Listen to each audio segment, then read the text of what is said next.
E eu espero que vocês me ajudem, tá? Nesta formação, nesse encontro. Quero que seja participativo. Então, conversando com a equipe de formação, nós teríamos um outro tema no dia de hoje. Mas maio é o mês dedicado a Maria, o mês mariano. E nós queremos concluir este mês com chave de ouro, aprofundando mais um pouco o nosso conhecimento sobre Maria, mãe de Jesus e mãe da igreja. Isso nós cansamos de falar, isso já sabemos. Nas últimas semanas, fazendo convite nas comunidades, eu sempre perguntava ao povo: quem é Maria? Teve uma comunidade até que se confundiam, as Marias se levantaram. E as pessoas respondiam naquele momento: Maria é a mãe de Jesus, é Nossa Senhora, é a mãe da igreja. Ótimo, Maria é tudo isso. Mas o que sabemos mais sobre Maria? Nós somos tão devotos, rezamos o terço todos os dias, alguns rezam o rosário todos os dias, o ofício de Nossa Senhora. Quantas Ave Marias rezamos? Mas qual é o nosso conhecimento, a profundidade para podermos rezar, para podermos entender a nossa oração? Porque nós devotamos tanto, veneramos tanto essa boa mãe, como dizia São Eugênio de Mazenot, o nosso fundador. Ele se dirigia a Maria como a boa mãe. Por isso, para essa formação, para esse encontro, eu usei alguns subsídios, alguns livros para me ajudar. Porque se brincar, eu faço como vocês: Maria, mãe da igreja, mãe de Jesus, Nossa Senhora. Por isso nós devemos nos aprofundar. Este livro aqui é uma constituição dogmática do Concílio Ecumênico Vaticano II sobre a Igreja, Lumen Gentium, e o capítulo 8 é dedicado 100% a Maria, a mãe de Jesus. Então, usei esse livro. Maria de Nazaré, um breve tratado de Mariologia, de Daniela de Gaudio, é uma irmã italiana. A filha de Sião, do Papa Bento XVI. E também eu ganhei um livro.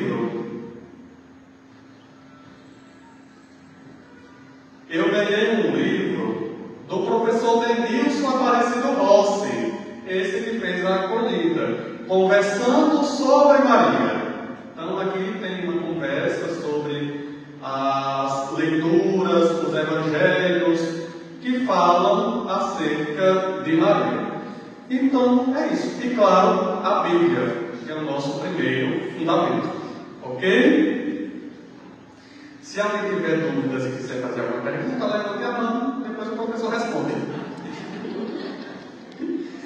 Muito bem. Para introduzirmos,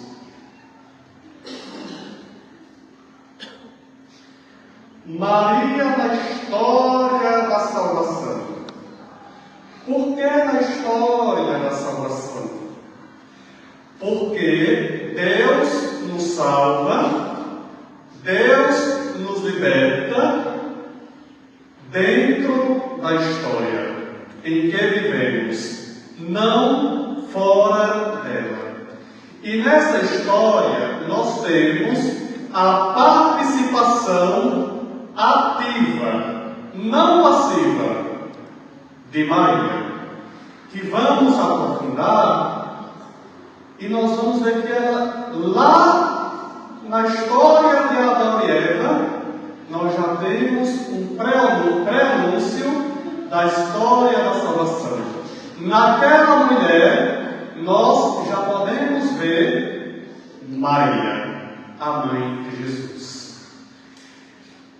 Querendo, diz a Lumen Gentium, no número 52, querendo Deus, sumamente benigno e sábio, realizar a redenção do mundo, quando chegou a plenitude dos tempos, mandou o seu Filho, nascido de uma mulher, para que recebemos a adoção de filhos. Essa passagem aqui está em Gálatas 4, 5. O qual, por amor de nós homens e para nossa salvação, desceu dos céus e encarnou pelo poder do Espírito Santo no seio da Virgem Maria. Essa última parte, eu não vou explicar, eu vou fazer uma pergunta a vocês, mas está em um símbolo importantíssimo da nossa fé. Então, Deus que nos salva na história por meio de Maria. Agora, uma pequena conversa. De onde vem a nossa intimidade com Maria?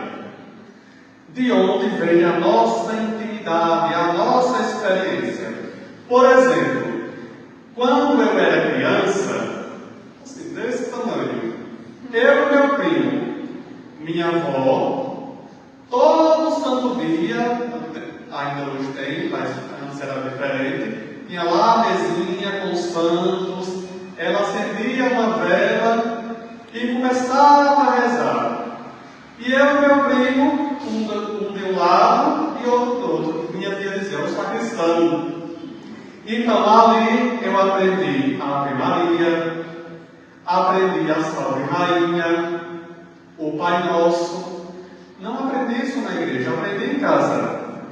E muitos de nós aqui tivemos essa experiência, principalmente com as nossas avós, que passaram essa fé, que passaram essa devoção para nós.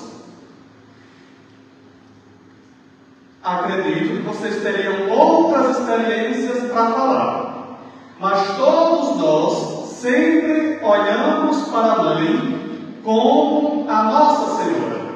Por isso, na América Latina principalmente, a devoção mariana é bem mais forte do que em outras regiões do mundo. Por quê? Porque nós temos muito contato com as nossas mães. Temos muito contato com as nossas mães.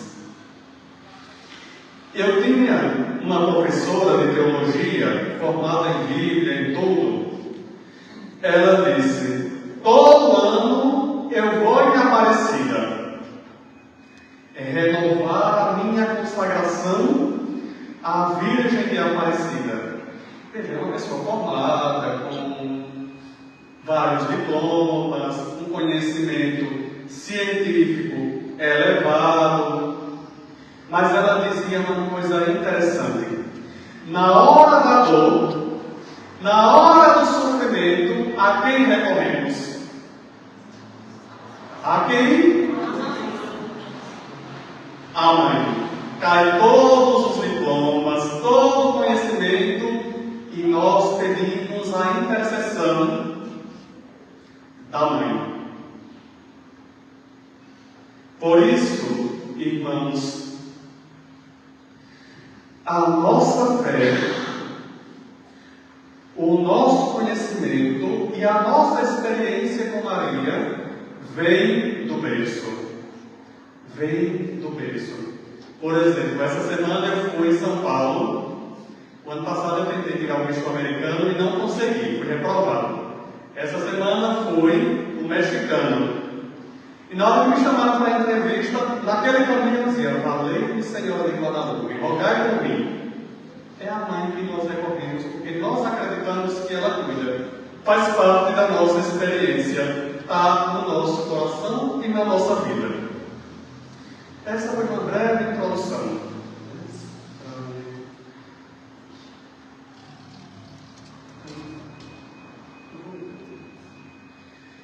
Então, uma breve história do Tratado de Mariologia. Nos primeiros séculos, a reflexão sobre o mistério de Maria era entrelaçada ao mistério de Cristo. Nunca esteve separado. Este mistério se inseriu nas pautas dos concílios da antiguidade e a elaboração dos símbolos da fé. Quais são os símbolos da fé? Quais são os símbolos da fé? Os principais. Aí vai surgir alguns. Quais são, irmãos, os nossos símbolos da fé? Oi? Isso, eu sabia que ia sair essa resposta. A cruz é um símbolo da fé.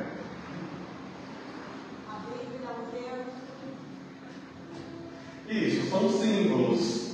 Mas os símbolos da nossa fé, elaborado pelos padres da igreja, dentro da história, nos concílios, tem isso. Tem um que nós rezamos todo domingo. São os 2 credos. Sabem que existe 2 credos, certo?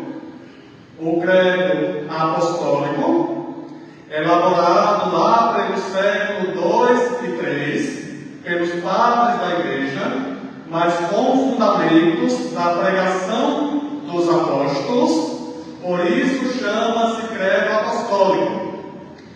E o credo niceno-constantinopolitano são os 2 principais símbolos da nossa fé. Ah, mas a formação não é sobre isso, padre. Mas Maria está lá, dentro desses símbolos da fé. E é isso que nós vamos ver agora. Maria nos símbolos da fé.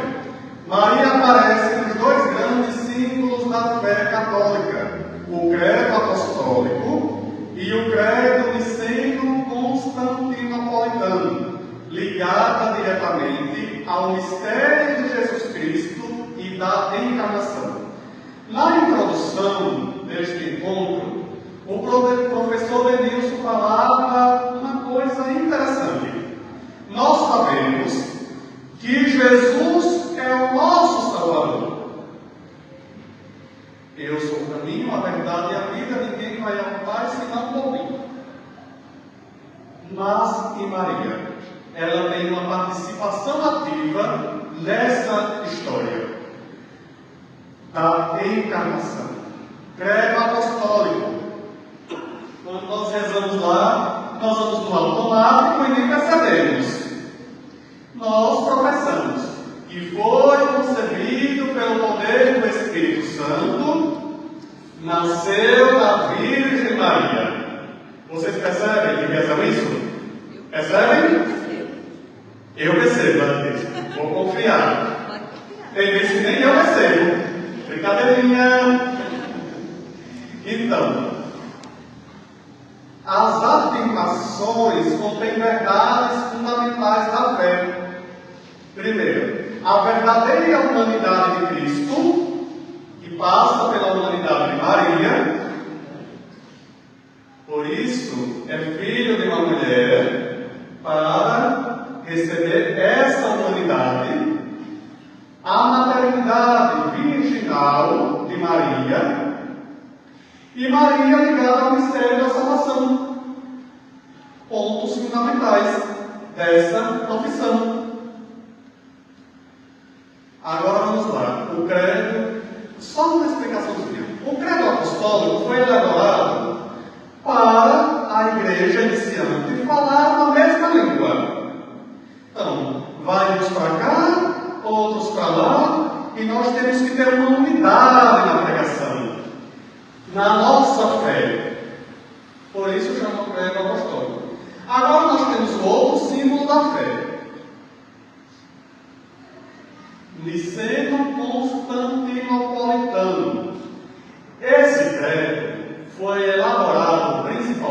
para combater algumas heresias daquele tempo. Alguns que defendiam que eram contra a humanidade de Jesus, acreditavam somente na divindade. E nesse credo, nesse concílio, foi decidido algumas verdades da fé. A humanidade e divindade de Jesus, a sua união hipostática e o Theotokos, que a gente vai aprofundar mais à frente. Então, esse eu vou pedir para vocês lembrarem, porque a gente quase não pesa. Mas lá nós professamos que por nós, homens, e para nossa salvação, desceu dos céus e se encarnou pelo Espírito Santo no seio da Virgem Maria. Vamos lá. A centralidade desta passagem está na encarnação do Verbo. Verbo de Deus, mas de natureza humana, Jesus Cristo, natureza humana. De quem vem essa natureza humana? De Maria. Maria, lugar concreto onde o Filho de Deus assume a humanidade. Deu para entender? Deu ou não? Sim? Muito bem, então podemos ir para frente. Agora vem o Theotokos. O Theotokos. O Theotokos é o dogma que nos diz que Maria é mãe de Deus. Quando celebramos essa solenidade, este dogma, alguém sabe? 1º de janeiro. E aí, às vezes, nós nem damos importância à missa do dia 1º de janeiro. Mas nós celebramos uma solenidade importantíssima, o Theotokos, que nos diz que Maria é mãe de Deus. E por ser mãe de Deus, mãe da Igreja. Theotokos. Theo, Deus. Tokos, mãe. Maria, mãe de Deus. Esse dogma foi proclamado no Concílio de Éfeso no ano 431. Proclamou Maria como Theotokos, mãe de Deus. Isso não significa que Maria seja a origem da divindade, porque senão isso nos confunde. Ela não é a origem da divindade, mas que aquele que nasceu dela é verdadeiramente Deus. Porque às vezes as pessoas perguntam, mas como Maria é mãe de Deus? Se Deus é o Criador, Maria é mãe de Deus, Jesus Cristo, o Filho, certo? Defender Maria como mãe de Deus é defender a identidade de Cristo, a sua humanidade, a sua pessoa.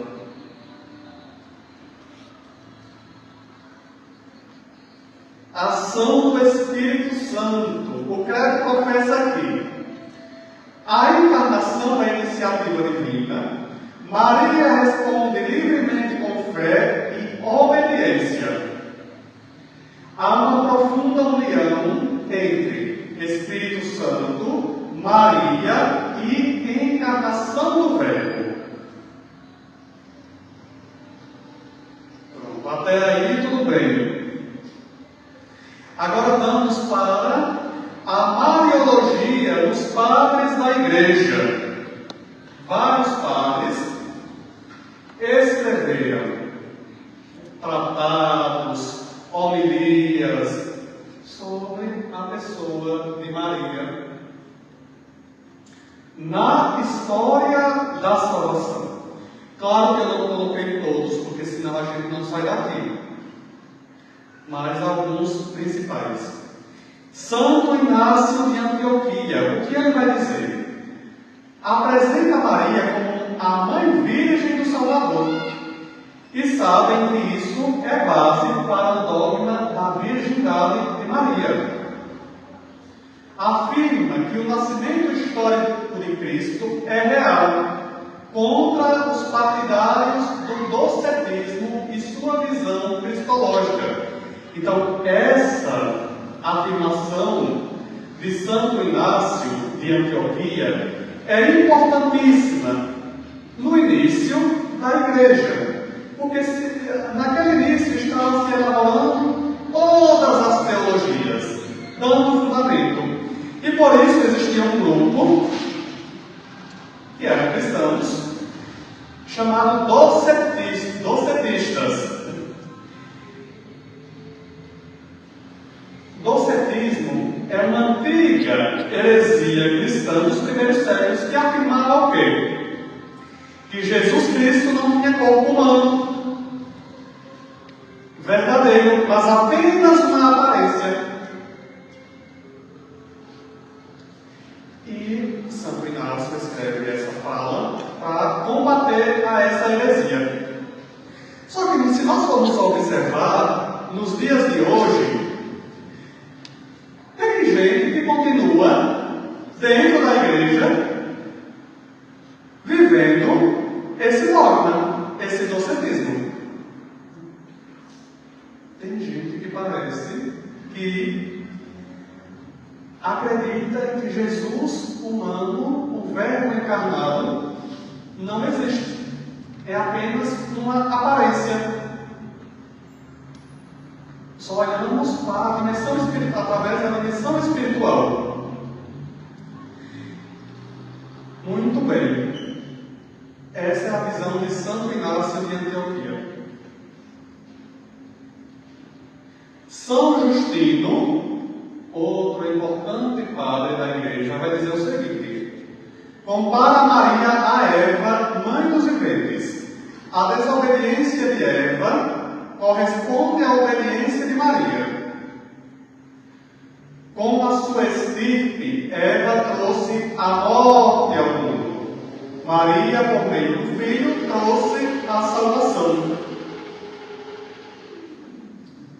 Então ele faz uma comparação entre essas duas mulheres. E é sempre aquele que nós dizemos: por uma entrou o pecado, pela outra entrou a salvação. Nós fomos redimidos daquele pecado que a desobediência de Eva trouxe para a humanidade. Santo Irineu de Lyon, inclusive, eu não anotei essa frase, mas aí me corrijam. Santo Irineu vai dizer que o nó que Eva atou, Maria desatou com o seu sim. E talvez seja por meio dessas experiências que hoje em dia nós temos a devoção à Nossa Senhora desatadora dos nós. Vem desses fundamentos, dessas afirmações. Então, o que é que ele vai falar? Destaca a participação ativa de Maria na atuação da encarnação do Verbo. Lembram que eu falei no início? Que Maria tem uma participação ativa e não passiva na história da salvação? O seu sim, a sua disponibilidade, nos diz que ela participou ativamente da encarnação do Verbo. Desta forma, torna-se causa de salvação para si mesma e para todo o gênero humano. Vejam, mais à frente a gente vai ver um pouquinho sobre o Magnífica. Mas naquele canto, ela canta que foi salva. Que o povo de Israel, os Anamins era um grupo de pobres, os pobres do Senhor, os pobres de Javé, eles que esperavam essa salvação. E Maria estava inclusa no meio desse grupo. Então, ao dizer sim ao projeto de Deus para a encarnação do Verbo e nessa encarnação toda a humanidade foi salva, Maria também foi salva. Então, ela é causa de salvação para si mesma e para todo o gênero humano, para toda a humanidade. Vejam que beleza, que significativo para nós. Tertuliano, que disse Tertuliano, evidencia a unidade dos mistérios de Maria e da Igreja, que encontra em Maria um ícone perfeito da fé e do amor a Cristo, Senhor, especialmente pela perpétua virgindade, compreendida no sentido não somente físico, mas também espiritual. Mais uma fala que fundamenta o dogma da virgindade perpétua de Maria, antes e depois do nascimento de nosso Senhor Jesus Cristo. Até aqui tudo bem? Alguém quer fazer alguma pergunta, fazer alguma consideração? Eva, segundo vamos falar, foi uma história assim, ensinada na época lá, né?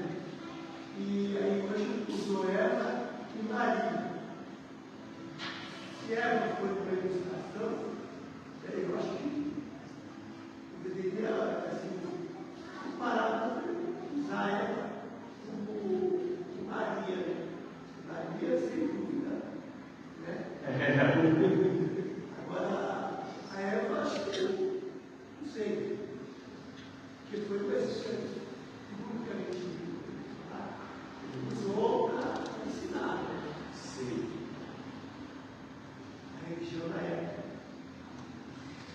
Então, segundo a história bíblica, então, representava, na verdade, Eva e Adão representavam povos. Então, ao dizer que Eva usou da desobediência, quer nos dizer que aquele povo foi desobediente. E aí eu vou aprofundar mais um pouco à frente, mas adiantando, aí nós vemos a imagem da serpente também. Porque a serpente, ela era cultuada, era pelos cananeus. Então, ao dizer que Eva escutou a serpente, quer nos dizer que ela traiu o verdadeiro Deus. Então, buscou outros deuses, assumindo assim as crenças de outros povos da boa época. Certo? Acho que foi claro, mais ou menos claro. Pergunta? Vamos lá.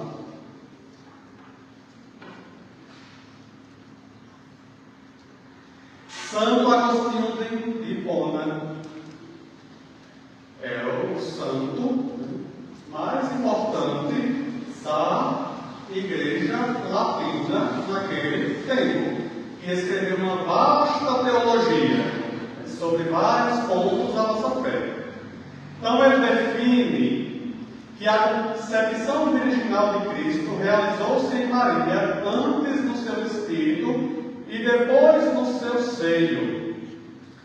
Antes no seu espírito e depois no seu seio. Porque quando ela aceita o chamado de Deus, o verbo já se encarna. É por isso que às vezes na homilia eu sempre falo para vocês, quando respondemos sim, o projeto de Deus é encarnado. Quando respondemos não, o projeto de Deus não se encarna em nossas vidas. Certo? Vamos lá. Por isso, a Mãe de Deus tornou-se a Mãe da Igreja, como afirma o Gênesis, número 53. É verdadeiramente a Mãe dos membros de Cristo, porque cooperou pela caridade na igreja nascessem os fiéis que são os membros desta cabeça. Agora, falei dos padres, nós temos também, nos primeiros séculos, nós tivemos várias literaturas, vários poemas dedicados em honra à Mãe de Deus. Nós temos um hino chamado Acatistos. É um poema do 5º ou 6º século, composto de 24 estrofes que glorificam o mistério da encarnação e da Theotokos.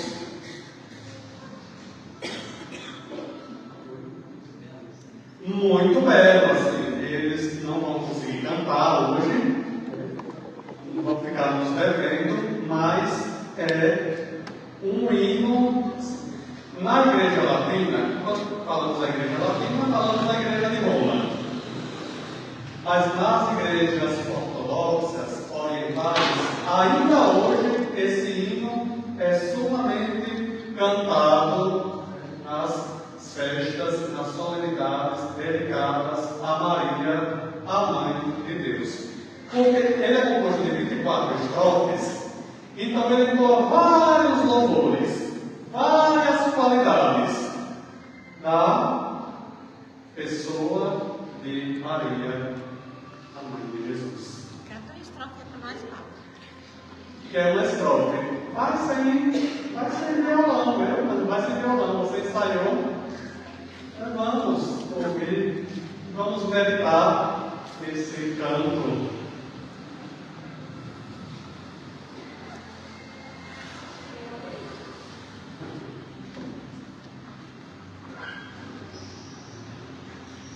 Gente, é lindo, mas é difícil.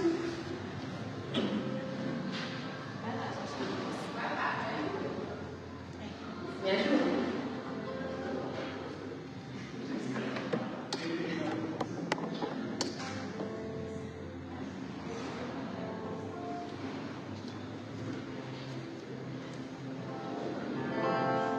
Enviado do céu em nosso anjo para salvar a Virgem Ave Maria, e ao ver que a sua voz Deus se fazia ouvir, junto dela cantou o seu desnudo. Ave Maria, vós sois esplendor na vossa salvação. Ave Maria, por nós a maldição enfim desaparece. Ave Maria, sois vós que leva a mão da sua queda. Ave Maria, enxugai finalmente as lágrimas de Eva.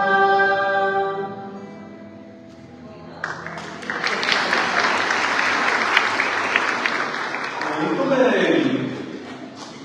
Na próxima eu prometo que eu aprendo inteiro. Porque isso aqui é a primeira salvação essa.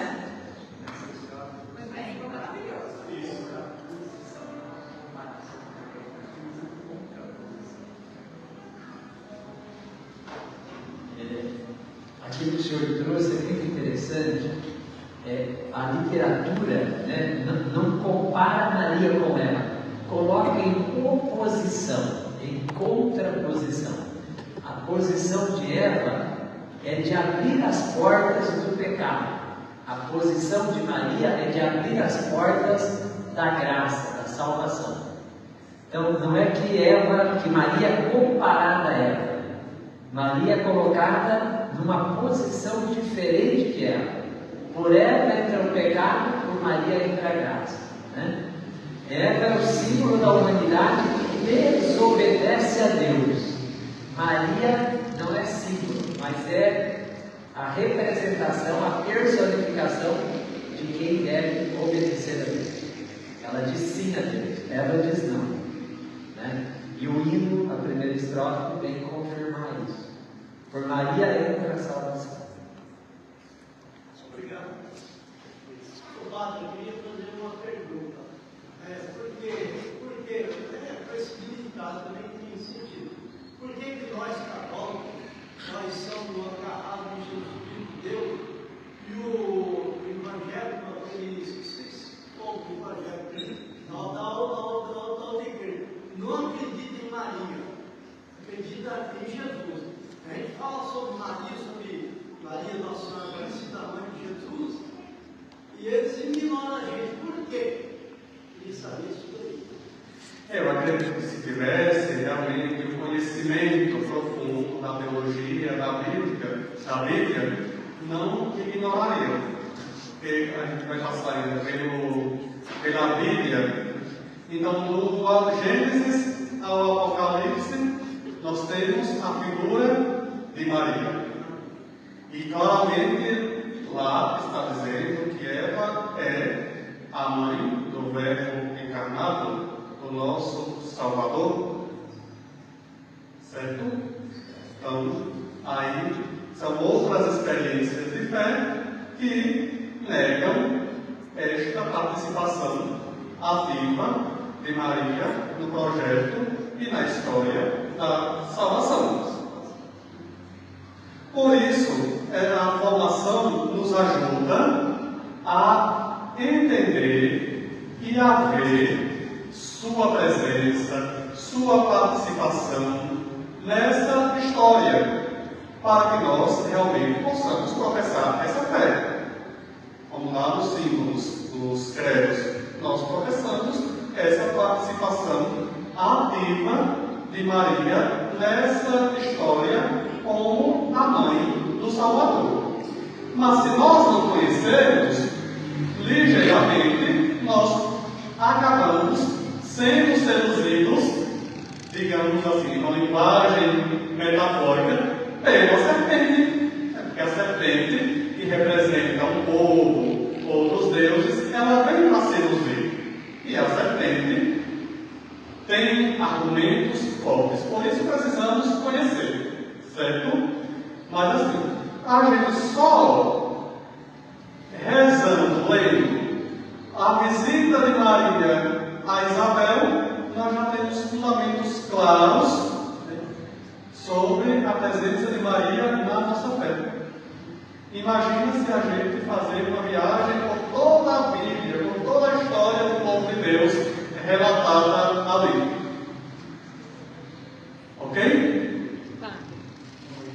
Mas tem muitos evangélicos também que hoje são devotos da Nossa Senhora. E é. Que teve, né, o conhecimento, recebeu bênçãos e hoje é devoto. Eu falo pelo meu tio. Meu tio era evangélico e hoje ele é devoto da Nossa Senhora através da intercessão das bênçãos dela, de curas e milagres. Sim, nós temos vários testemunhos, vários exemplos de pessoas que saíram depois, viveram essa experiência, né, e entenderam isso. Gente, assim, tem várias igrejas protestantes, principalmente aquelas da Reforma, que assim, eles não menosprezam a Maria, mas para eles ela não tem o mesmo sentido que tem para nós, mas acredita Maria como a mãe de Jesus, mas não como a Nossa Senhora, como nós devotamos e veneramos.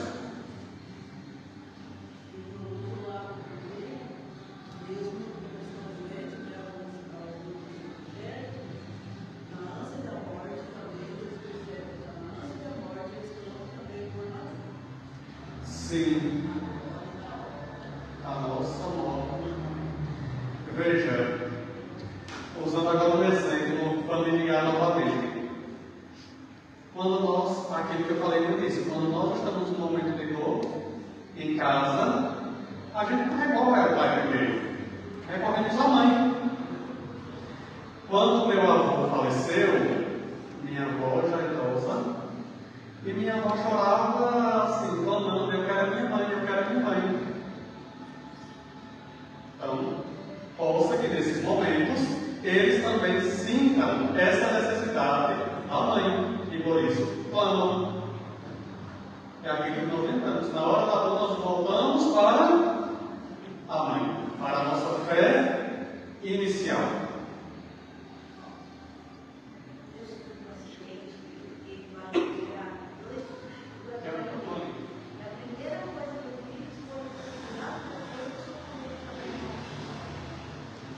Alguém ouviu? Eu posso repetir. Eu sofri um acidente, está com 2 anos, fiquei 2 horas e meia debaixo do cerrado. A moto me cercou de tudo quanto é lado. E a primeira coisa que me veio na cabeça, segurei meu texto e clamei com Nossa Senhora. E ela, diante do meu pai, me salvou. Mas a primeira que veio à minha cabeça foi Nossa Senhora.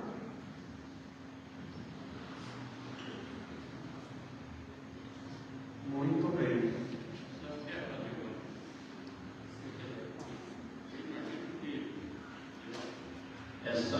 Essa tese de algumas pessoas que contra a Maria, eu não consigo dizer, sabe por quê? Porque eles são poucos, alguns, com muita sabedoria, sabe? Eu acho, né, penso eu, e eles sabem que nós sabemos o que é verdadeiro, sabe? Só que eles dizem para diferenciar, né? A outra doutrina, para diferenciar. Porque, na verdade, eles não são tão assim, eles sabem disso. Sabe? Eu acho que é para diferenciar, certo? Isso que eu imagino. Não tem. Então, eu acho que é contra essa verdade. É isso que eu imagino. Certo? Então, só que assim, eles sabem tudo. Eles sabem, não por uma época, mas eles sabem, eles são bem ativos na igreja. Eles sabem. Eu só acho que é exatamente para diferenciar, né, entre as duas, né, Isso. Quando eu morava em Recife, eu tinha amizade com algumas pessoas e tinha amizade com uma mulher meio pastora.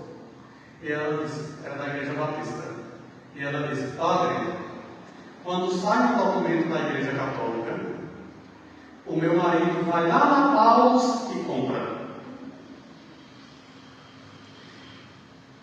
Vocês lembram quando o Papa Francisco disse que a igreja deveria ser como um hospital de campanha? Nunca ouviram falar nisso? O Papa Francisco, não lembro se foi na Evangelho Gaudium, mas ele disse que a igreja deve ser um hospital de campanha. Mas que serve um hospital de campanha? Para acolher, curar os doentes de guerra. Lá no Recife mesmo, uma igreja, essa era a Assembleia de Deus, eles colocaram aquela sirene de ambulância na entrada da igreja para chamar a atenção, hospital de campanha. Então, às vezes, os nossos irmãos, eles buscam conhecer o que a nossa igreja está falando, coisa que muitas vezes nós não fazemos. Então, eu concordo com a fala do seu Olímpio, que eles, ou tem muitos que fazem teologia bem fundamentada, né? Então, eles conhecem, mas, claro, que tem que ter uma diferença, né? A doutrina é diferente para divergir, ou seja, aqui é oferecido isso, aqui é isso. E eles buscam fundamentar na sua teologia aquilo que eles acreditam, como nós, na nossa teologia, na nossa fé, nós também fundamentamos o que nós acreditamos.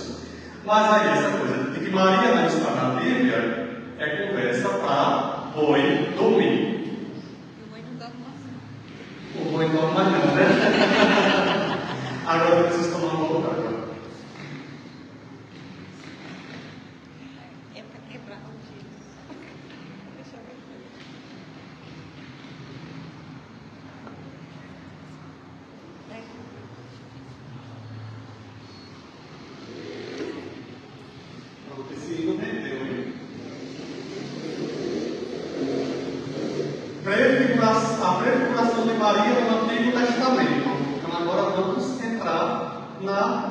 Líquia. As fontes para o conhecimento da vida e da função da Virgem Maria na história da salvação são duas: a Sagrada Escritura e a tradição.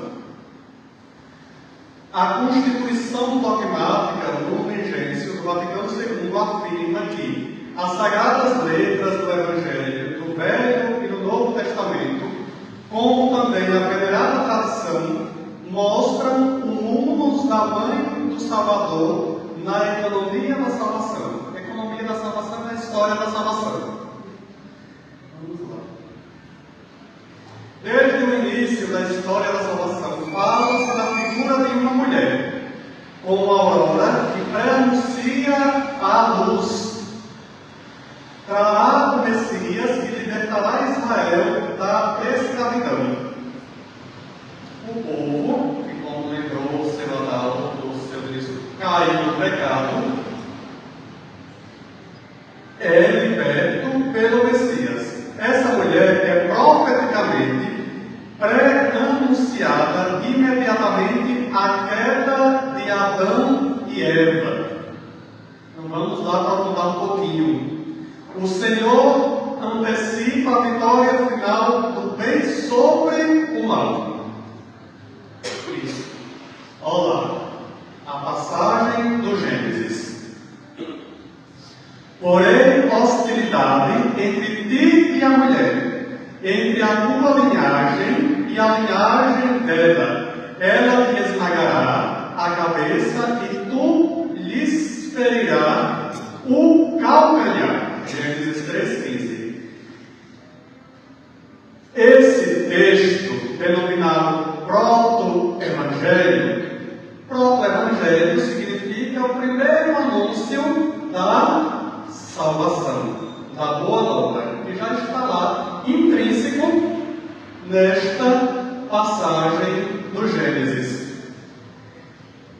É famoso porque ao homem turbado pelo pecado original e privado da sua originária dignidade de Filho de Deus, é imediatamente pré-anunciado o advento futuro do Redentor, como sinal de esperança e de misericórdia.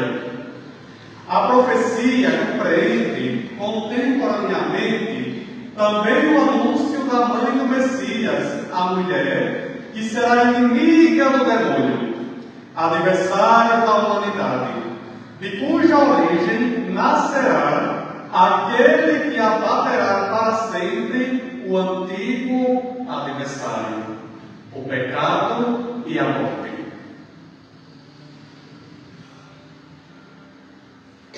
A tradição eclesial, desde os primeiros séculos, sempre interpretou a profecia da mulher nesses versículos como prefiguração da Igreja, portanto, de Maria, Mãe de Deus e da humanidade redimida por Cristo. Maria liberta, preservada do pecado original, no primeiro instante de sua concepção, não por seus méritos, mas por obra misericordiosa de Deus, é posta numa condição de forte inimizade com o demônio. Vejam, inimizade com o demônio. Ela te esmagará a cabeça e tu lhes ferirás o calcanhar. A inimizade entre Maria e a serpente, o mal, os poderes dominadores que oprimem o povo. Vamos lá. Na Redentores Mater, Mãe do Redentor, é uma encíclica de São João Paulo II, nos diz que eis que vem ao mundo um filho, a descendência da mulher, explicando essa passagem que nós temos, que vencerá o mal, o pecado, nas suas próprias raízes, esmagará a cabeça da serpente. Esmagará a cabeça da serpente. Continua. A mãe do Redentor tem um lugar bem precioso no plano da salvação. Porque, ao chegar à plenitude dos tempos, Deus enviou o seu Filho, nascido de uma mulher, nascido sob a lei, a fim de resgatar os que estavam sujeitos à lei, e para que nós recebêssemos a adoção de filhos. E porque vós sois filhos, Deus enviou aos nossos corações o Espírito do seu Filho, que clama: Abba, Pai. Vamos lá para falar um pouquinho sobre a inimizade entre a mulher e a serpente. A inimizade anunciada no princípio é confirmada no Apocalipse, o livro das realidades últimas da igreja e do mundo, onde volta a aparecer o sinal de uma mulher que desta vez vestida de sol, vestida de Deus, Maria, a mãe do Verbo encarnado, no centro dessa inimizade. Vejam, aquilo que falávamos no início sobre Eva, Adão, que representam um povo, que representam uma sociedade. Com a encarnação do Verbo, estes, digamos, reinos, impérios, são destruídos. E no Apocalipse, que é um livro de revelação, que nós até ficamos assustados pela linguagem, mas o livro do Apocalipse é um livro que Deus continua se revelando, nos coloca que a mulher é vista nos céus, vestida de sol. Então Maria pisa na cabeça da serpente. E quem é a serpente nesse contexto? O Império Romano, que está oprimindo o povo e matando os seguidores de Jesus. Então, do início ao fim, Maria é colocada como aquela que pisa na cabeça dos inimigos. É por isso, irmãos e irmãs, que eu não trouxe aqui, porque também o tempo ia, sobre as aparições de Maria. Os relatos das aparições de Maria são sempre em contextos difíceis, em que a humanidade precisa de uma resposta, de uma intervenção de Deus. Por exemplo, nós celebramos agora há pouco Nossa Senhora de Fátima. Quando ela aparece? No contexto da Primeira Guerra Mundial, pedindo paz.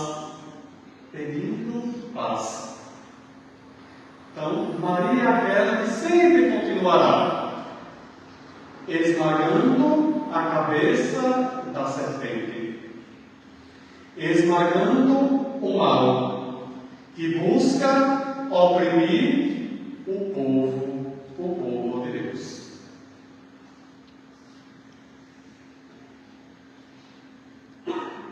Santa Edith Stein. Por isso eu prefiro chamar Santa Benedita da Cruz, que é mais fácil.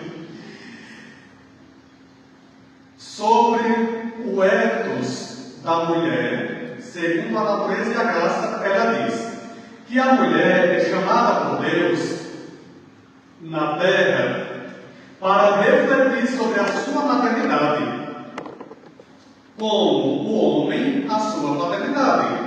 Por isso, a mulher indica abertura, acolhimento, cuidado, sacrifício, capacidade de amar e doar a vida. São virtudes da mulher, segundo Santa Edith Stein. Por isso, a Virgem Maria, vista como a mulher por excelência, é, portanto, modelo de feminilidade forte e corajosa, que não tem compromisso com nenhuma forma de pecado, não se curva diante da serpente, do mal, do poder opressor, mas se torna realmente espelho de maternidade que Deus tem por toda criatura, por toda a humanidade. Se torna um espelho, se torna luz para toda a humanidade.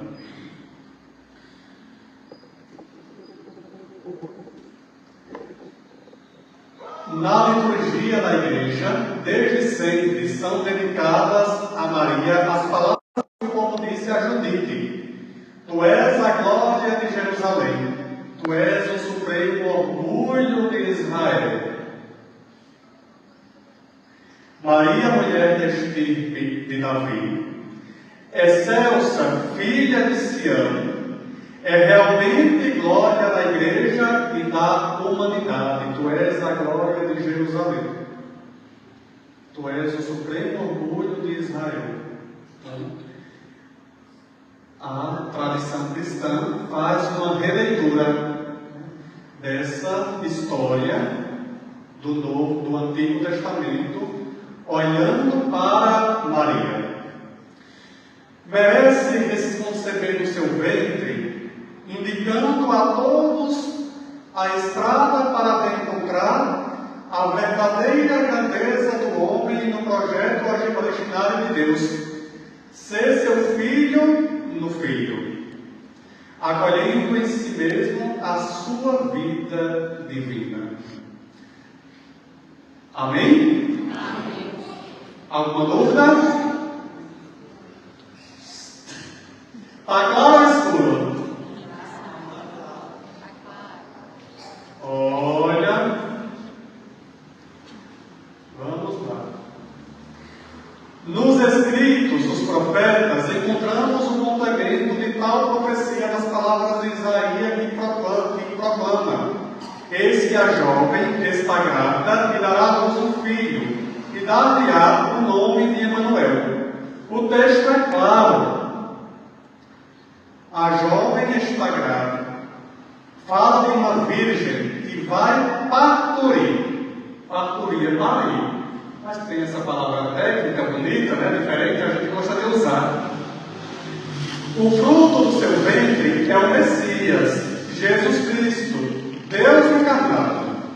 Essa profecia, que pela primeira vez apresenta a possibilidade da concepção virginal de Jesus, coloca a Virgem de Nazaré totalmente no centro da obra da redenção do Senhor. É isso que nós estamos falando desde o início.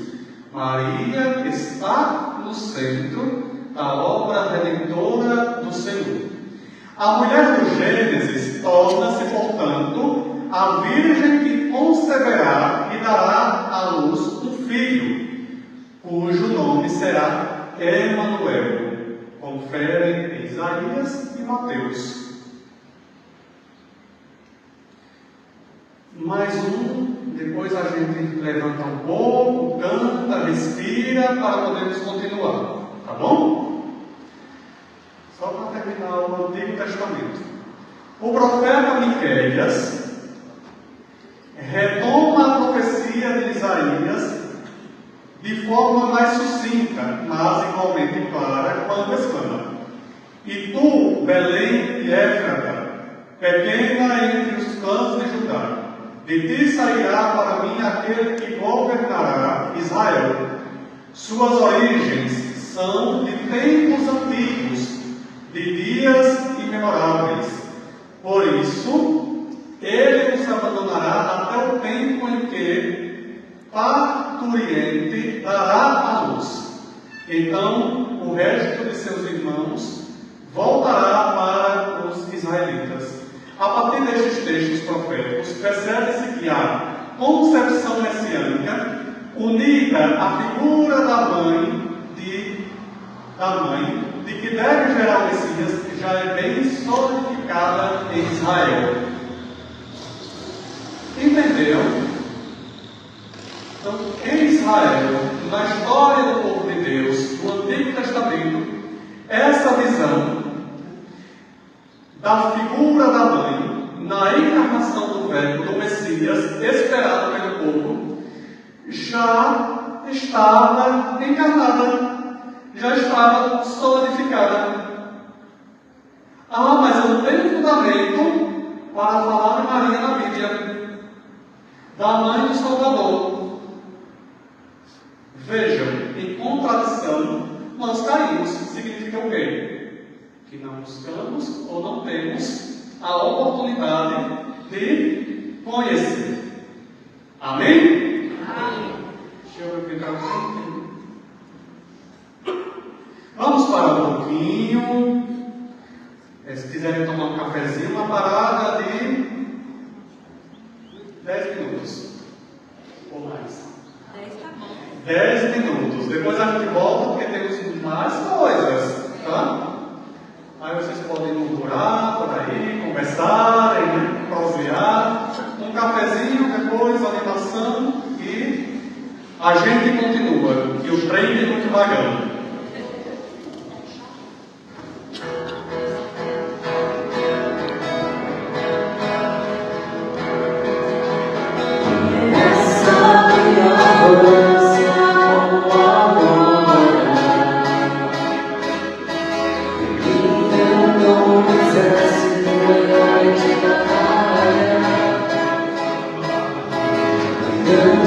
Como o sol e como a lua, mostrando o caminho aos filhos teus.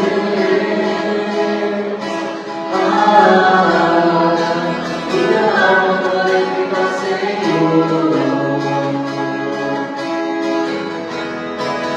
Meu Espírito exulta.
Poderoso.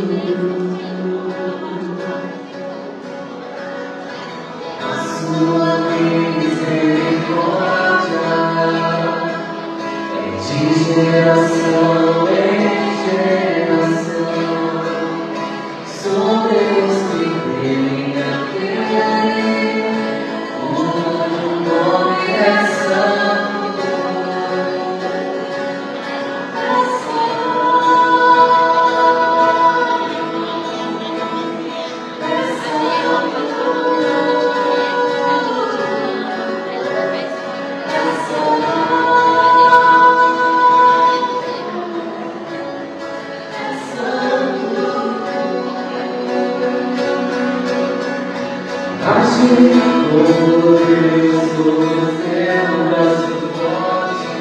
Orgulhosos dispersou, poderosos destronou, exaltou, os humildes somos famintos, despediu os ricos sem nada, lembrou-se do amor a Israel, o seu céu, conforme não perdeu. Olhou a nossos pais em favor de Adão e sua posteridade para todo sempre, para sempre,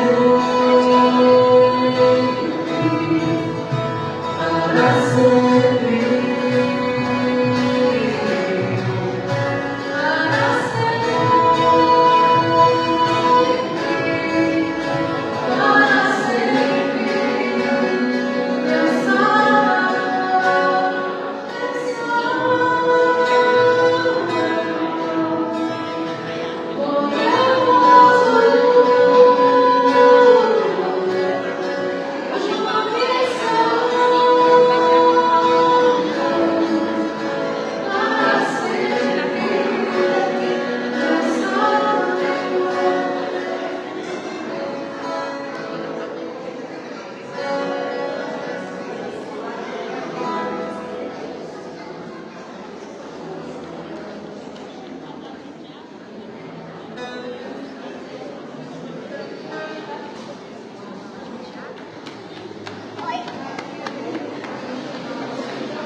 Ixi, eu vou ter que passar aqui.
Vamos voltando. Cafezinho já ajudou a aquecer.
Aleluia, esta oração de quem já conhece Jesus.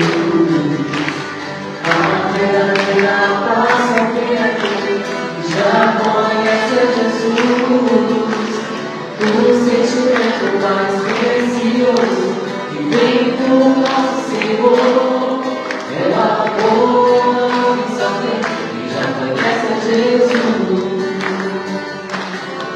Posso pisar no canal, saltar as muralhas, aleluia, aleluia. Posso pisar no canal, saltar as muralhas, aleluia, aleluia. E ele é a rocha da minha salvação, por ele não há mais condenação. Posso pisar no canal, saltar as muralhas, aleluia, aleluia. Aleluia, aleluia. Vamos organizar o lago, né, pai? Vamos fazer um negócio bonito. Eu sou ruim de direita e esquerda. Pra cá, primeiro. Vai ali. Aleluia, aleluia.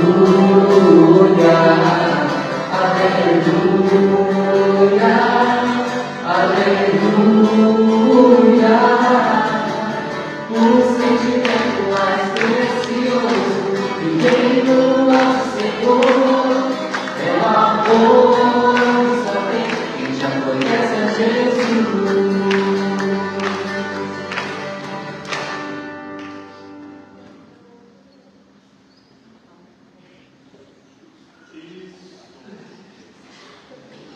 Vamos continuar.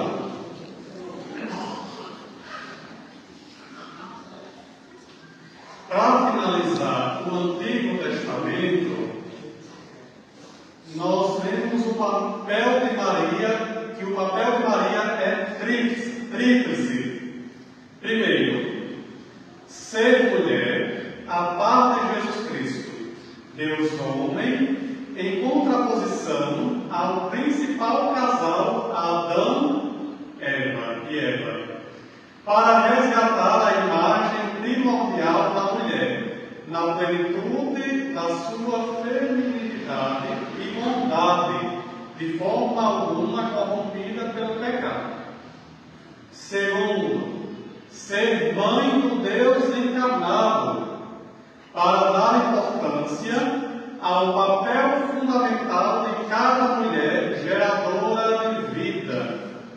Terceiro, ser virgem, intacta e inviolada, para tornar-se modelo de integridade para todo o gênero humano. Então, temos essa tríplice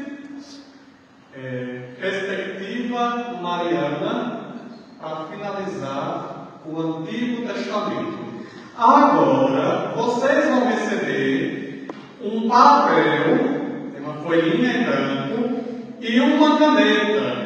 As meninas vão ajudar a entregar esse papel e essa caneta. Enquanto elas entregarem, eu falo o que vocês vão fazer, tá bom?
Ok?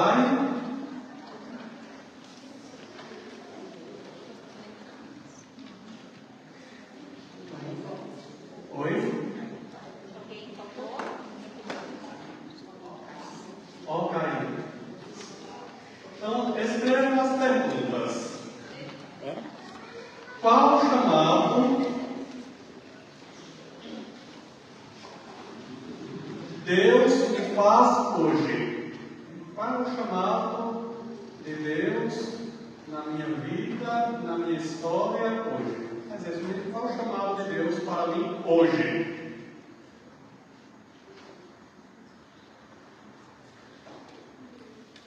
Essa foi a primeira pergunta. Tem uma segunda, só são duas. Posso ir para a segunda? Sim. Qual dificuldade tenho para dizer sim ao chamado de Deus? Qual ou quais?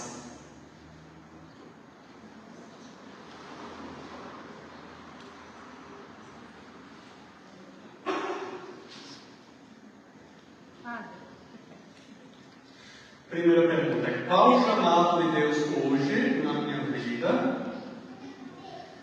Segunda: qual dificuldade tenho para dizer sim a Deus diante do chamado?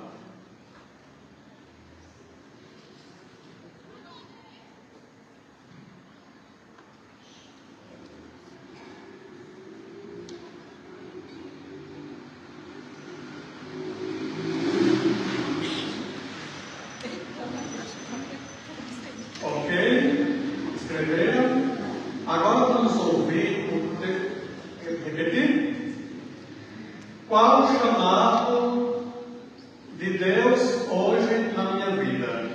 E a segunda, qual ou quais dificuldades eu tenho para dizer sim a Deus?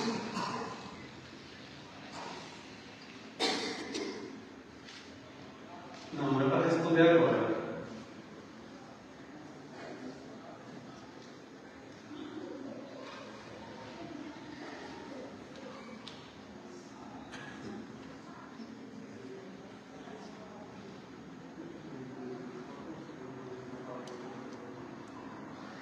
Então agora nós vamos ouvir Lucas 1, 26 a 38. Se quiserem anotar, Lucas 1, 26 a 38, podem anotar.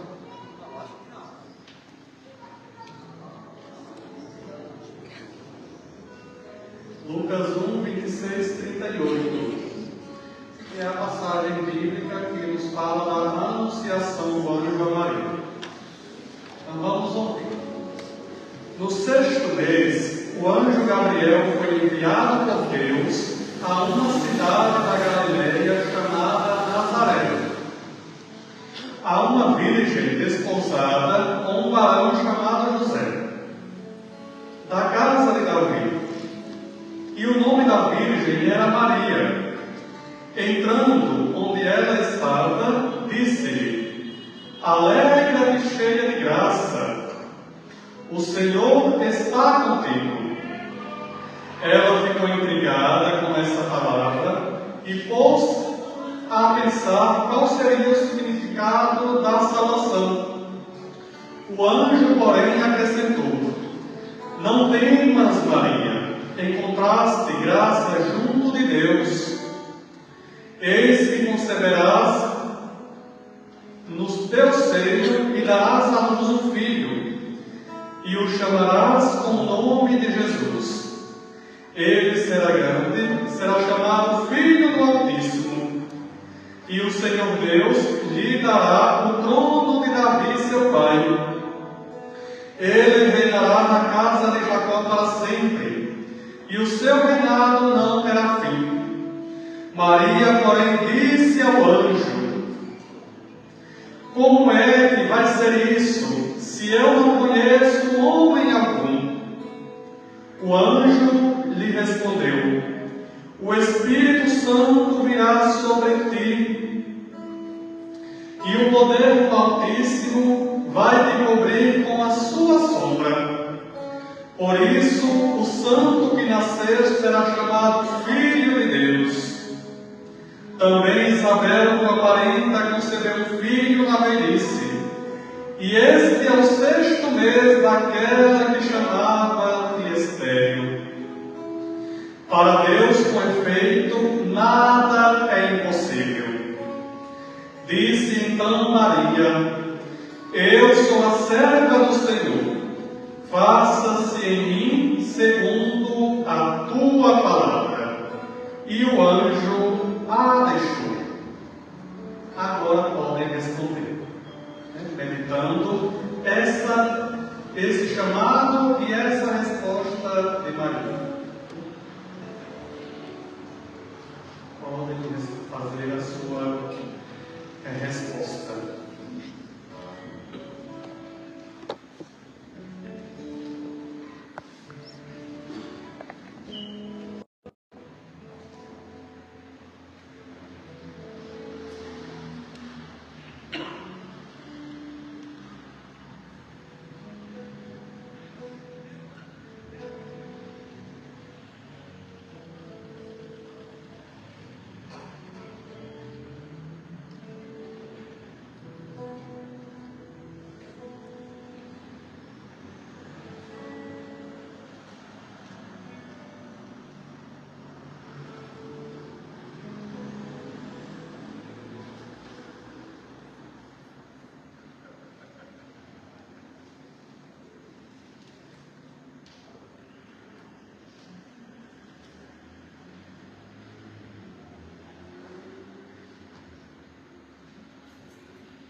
Ok? Terminaram? Estão terminando? Enquanto vocês terminam, eu vou colocar uma música para meditarmos. Vamos deixar essa música entrar no fundo do nosso coração. Muito provocante.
Algumas pessoas estão com dúvidas em relação à primeira pergunta. Qual o chamado de Deus hoje na minha vida, na minha história? Veja, Deus não nos chama por acaso. Ele nos chama porque tem um objetivo. Que através do nosso sim, do nosso serviço, porque Ele nos chama para servir. No nosso serviço, a humanidade continue sendo redimida, salva pelo seu sangue derramado na cruz. Ou seja, Deus está me chamando, eu sinto no meu coração que eu preciso servir na pastoral da liturgia, que está precisando, está gritando por pessoas. Eu sinto que Deus me chama e pessoas da equipe vão até mim fazer o convite. Então isso é o chamado de Deus, porque Deus não vai abrir o céu, como imaginamos, e gritar de lá: oi, Rogério, eu estou precisando para isso. Então, Deus tem as suas ferramentas. Ele usa de pessoas para que nós possamos sentir, entender e responder sim ou não a este chamado. Então, Deus nos chama na nossa realidade, certo? Mas aí vamos recordar a música do Padre Zezinho, que diz: é fácil dizer sim, é fácil dizer não, mas dói depois do sim e dói depois do não.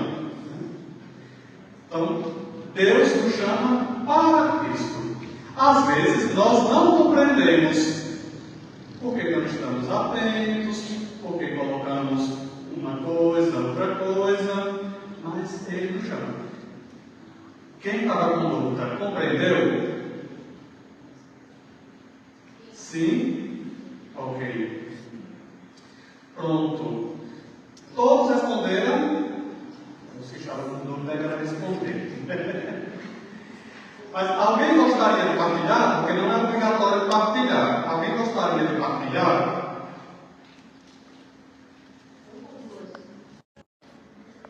Partilhando, mas...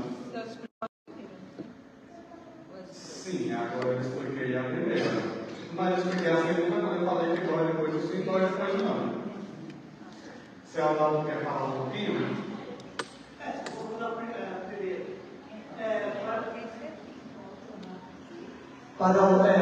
A primeira pergunta, a resposta. Para olhar para a disposição de Maria e seguir o seu exemplo. Agora, qual a dificuldade que tenho para dizer? Aí eu digo assim, falta de conhecimento melhor dos mandamentos e se dispor a sair do comodismo. Ótima resposta. Segunda resposta. Muito bom. Alguém mais?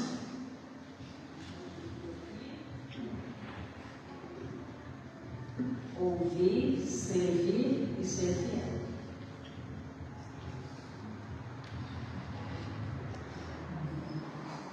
Alguém mais? Qual o chamado de Deus na minha vida hoje? Primeira pergunta. E a segunda, a dificuldade, os empecilhos que temos ou colocamos. Bom, hoje eu sinto que o chamado de Deus, né, na minha vida é que eu devo ser ponte. Isso. E qual a dificuldade que tenho para dizer o sim? É por conta do tempo. Eu tenho mais dificuldade para dizer não do que para dizer sim. Então, chamado para ser ponte. Ultimamente, no pontificado do Papa Francisco, nós ouvimos muito essa palavra. Construir pontes. Construir pontes. Não muros, não inimizades. Mais alguém? Rose?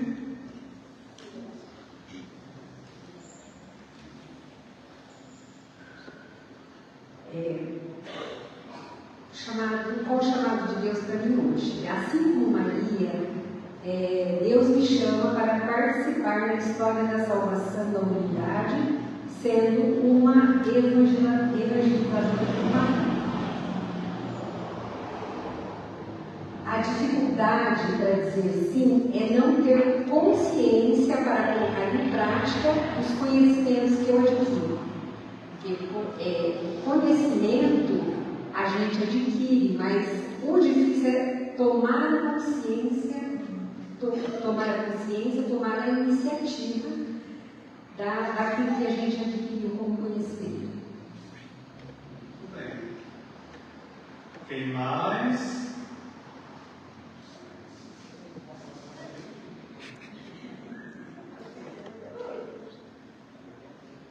Qual o chamado de Deus para a minha vida? Resposta: servir, levar sua palavra àqueles que necessitam e que não vão atrás. Qual a dificuldade para dizer sim ao chamado de Deus? No meu caso, eu procuro sempre fazer o que eu posso, mas sem compromisso sério, por motivo familiar. Mas eu estou sempre presente aonde me cabe.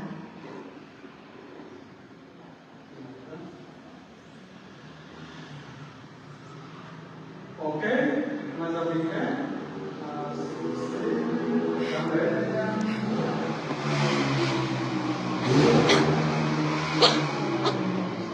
Qual o chamado de Deus para a minha vida hoje? Primeiramente, foi Deus que me escolheu. Não foi eu que escolhi a Deus, foi Ele que me escolheu. Ele que me resgatou, que me restaurou, que me curou. E hoje Ele escolheu para mim estar levando a palavra dele para outras pessoas que precisam saber que Jesus está perto da gente, porque primeiramente é Jesus, né? Deus da nossa vida, e tem muitas pessoas que não têm o conhecimento da palavra, e hoje as dificuldades que eu tenho para servir a Deus hoje é a correria do dia a dia. Às vezes a gente tem vontade de ajudar, de participar mais das pastorais, mas coincide de sempre na mesma data, né? Então, assim, a nossa vontade, o desejo de Deus é a gente ajudar todo mundo, mas as cobranças na vida da gente, na correria, a gente, né, acaba não dando conta e fica um pouco sem fazer para Deus, né? Eu não sei se vocês perceberam uma coisa, as respostas foram muito boas, mas nós falamos muito do chamado, explicamos o que é o chamado. Deus me chamou para evangelizar. E como eu estou fazendo isso? Quais são os meios? Quais são as pastorais? E na questão das dificuldades, nós criamos muitas dificuldades. Nós sentimos a necessidade, mas nós acabamos criando algumas dificuldades para que o projeto de Deus possa se encarnar na nossa vida. Lembrando que nós somos os primeiros atingidos, os primeiros inflamados por esta graça. Então a primeira abertura é nossa, assim como Maria. A primeira abertura foi dela. Diante do chamado.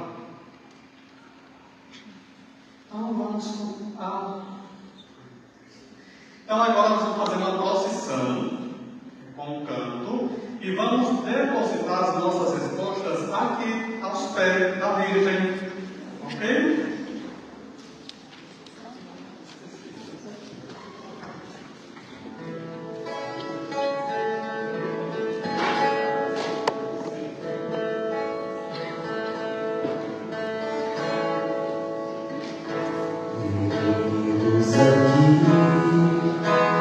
Cerrado de amor,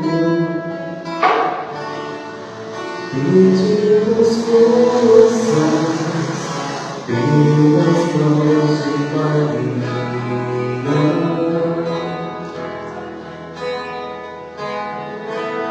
Ela conhece bem todos os teus queridos filhos. Não deixará faltar para nós seu auxílio.